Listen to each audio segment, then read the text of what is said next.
Hi everyone, welcome back to my channel. అందరూ ఎలా ఉన్నారు? నేనైతే చాలా బాగున్నాను. And I'm coming back to south. And మీరు ఈ వేలో మీరు చూసినట్లయితే మీకు ఏం కనిపిస్తున్నాయి అనేది నాకు కామెంట్ చేయండి. అండ్ నాకైతే తాటి నుంజలు ఉంటాయి కదా, ఆ చెట్లు ఎక్కువ కనిపిస్తున్నాయి. నార్త్లో అయితే అసలు దొరకవు, అండ్ సౌత్లోనే మన సైడ్ బాగా దొరుకుతాయని నాకు చాలా ఇష్టం. అండ్ ఈ సీజన్ నేను తినగలనా లేదా అనుకున్నా, కానీ తిన్నాను. అండ్ చూడండి, దారి పొడుగుతా అంటే నేను చూపిస్తున్నా అంటే నేను సౌత్ వచ్చినట్టే అని మీరు గుర్తించాలి.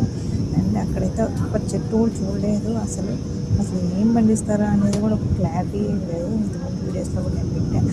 ఈ చెట్లు చూస్తే కనుక మీకు అర్థమవుతుంది. ఇది ఎప్పుడో ఐడియా లేదు, కానీ చెట్టు చూడండి నాకు వీడియో తీసుకుంటాను అనిపించింది, అందుకే వీడియో తీసి పెట్టాను. అండ్ ఎలా ఉందో కామెంట్ చేయండి. And thanks for watching my video. మన ఛానల్ని ఎవరైతే సబ్స్క్రైబ్ చేసుకోండి అండ్ లైక్ చేయండి.